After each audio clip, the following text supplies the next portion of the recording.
আমি নিখুঁত নই, আমি কেবল অনুভূতি সম্পন্ন একজন মানুষ। আমার ভেতর রাগ আছে, অভিমান আছে, তবুও আমি চুপ থাকি। কারণ চুপ থাকা আমার দুর্বলতা নয়, এটাই আমার সবচেয়ে বড় শক্তি।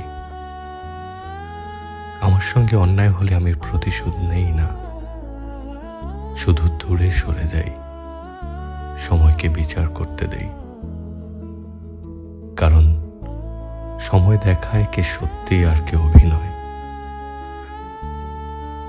সবচেয়ে কঠোর মানুষগুলো নিজের দোষ দেখতে পায় না, তারা আঘাত দেয় অথচ ভাবে তারাই ঠিক আছে।